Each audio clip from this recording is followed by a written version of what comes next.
Halo Minasang, bertemu kembali dalam perkuliahan linguistik yang mana tema kita kali ini adalah sintaksis.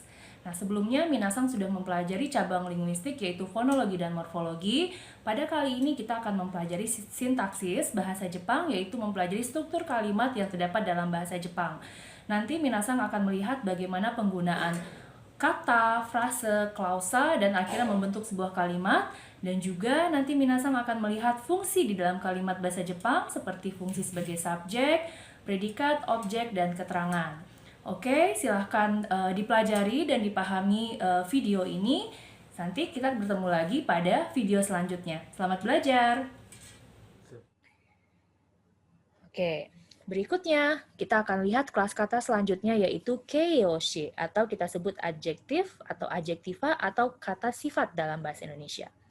Yang dimaksud dengan kata sifat atau keiyoshi adalah mono no seishitsu ya jotai, kankaku, kanjo nado arawasu.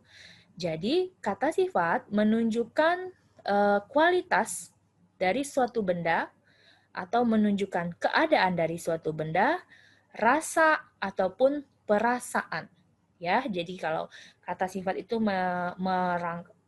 menerangkan mengenai suatu kualitas, mengenai keadaan, rasa atau perasaan. Nah, dalam bahasa Jepang, kata sifat dibedakan atas dua.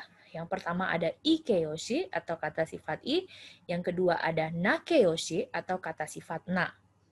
Nah, sama halnya dengan kata kerja, kata sifat dalam bahasa Jepang juga katsuyo suru, mengalami perubahan, bisa berubah ya. Kemudian meishio shusoku suru, yaitu menjelaskan kata benda. Jadi kata sifat di sini fungsinya dia bisa menjelaskan kata benda. Seperti contohnya akai boshi, ya, topi merah. Jadi merah menjelaskan si topi yang memiliki warna merah. Atau aoi kuruma. Aoi adalah kata sifat yang artinya biru, kuruma adalah mobil, adalah kata benda. Jadi aoi kuruma menjelaskan bahwa si mobil tersebut berwarna biru. Nah, di sini kita bisa melihat kalau kata sifat ini mengalami perubahan seperti misalnya kata sifat ikeyoshi ada takai.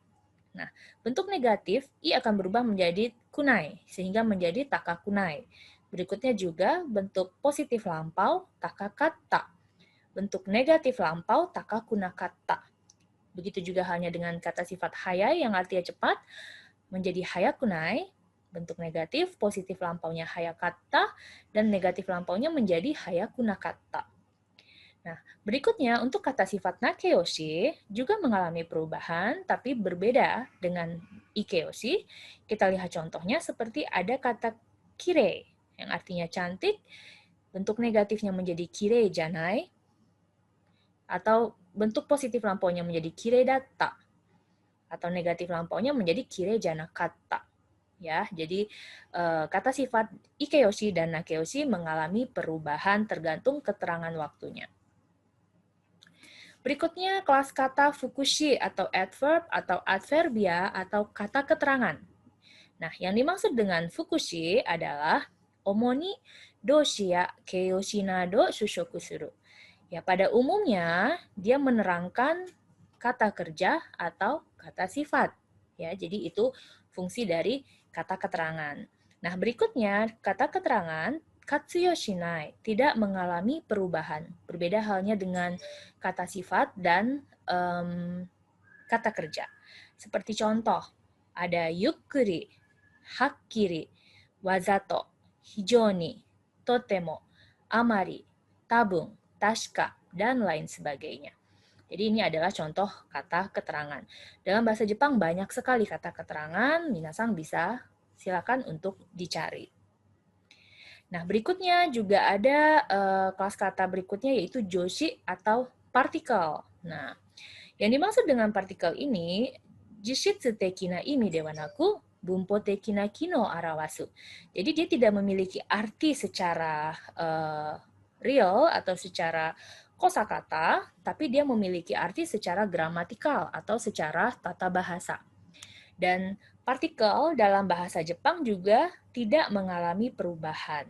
Nah, dalam bahasa Jepang itu terdapat banyak partikel, di antaranya ada ga, o, ni, e, to, yori, kara, de, made, wa, mo, sae, koso, dake, shika, dan lain sebagainya. Partikel dalam bahasa Jepang pun juga mengalami pembagian, ada jenis-jenis partikelnya. Tapi pada video kita kali ini kita tidak akan melihat pembagian partikel tersebut, kita hanya melihat garis besar dari partikel saja.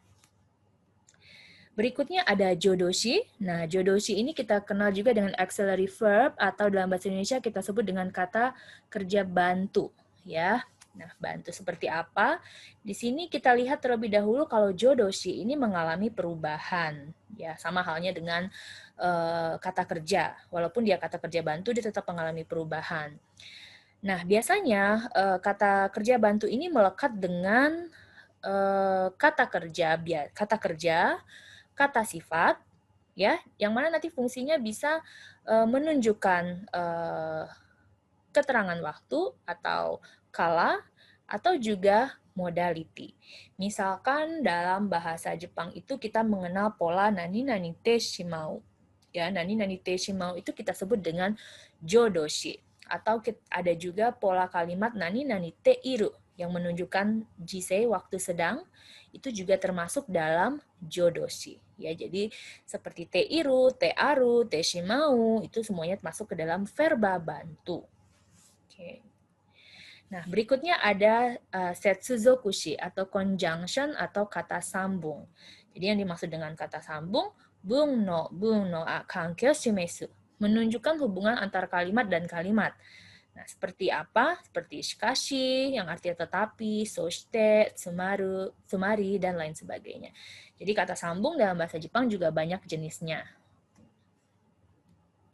Nah, sekarang kita akan melihat ada naigo, nayogo, dan kinogo. Apa sih yang dimaksud dengan nayogo dan kinogo dalam kelas kata bahasa Jepang?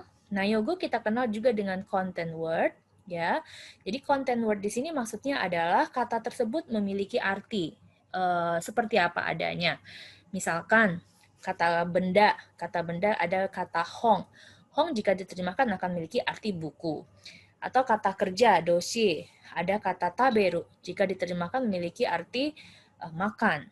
Nah, berikutnya ada keyoshi. Keyoshi ada oishi misalnya. Oishi diterjemahkan artinya adalah enak. Itu yang kita sebut dengan content word atau makna secara leksikal. Dengan kata lain kita sebut juga dengan makna secara leksikal. Berikutnya, sebaliknya, kita mengenal juga adanya kinogo atau function word. Oke, di sini function word maksudnya adalah satu kata yang memiliki makna secara gramatikal atau bunpoteki, ya, secara gramatikal. Seperti setsuzokushi, kata sambung, atau seperti partikel, atau seperti jodoshi atau verba bantu. Nah, di sini maksud makna secara gramatikal adalah si kata sambung atau partikel atau verba bantu dia tidak bisa berdiri sendiri tanpa ada kata yang dia lekati. Jadi misalnya partikel ga tidak akan bisa berdiri sendiri tanpa ada kalimat kata benda di kiri atau di kanannya ada kata. Sehingga itu kita sebut dengan makna gramatikal. Dia hanya memiliki makna secara tata bahasa. Itulah perbedaan antara nayogo, content word, dan function word. Ya, demikian minasang mengenai pelajaran kita mengenai kelas kata dalam bahasa Jepang. Oke minasang, demikian serangkaian video mengenai sintaksis. Saya harap minasang bisa memahami dan lebih paham lagi mengenai sintaksis dalam bahasa Jepang, sehingga dalam membuat kalimat bahasa Jepang menjadi lebih baik dan menjadi lebih terstruktur. Oke, sampai ketemu lagi pada video selanjutnya dengan cabang ilmu linguistik. Bye!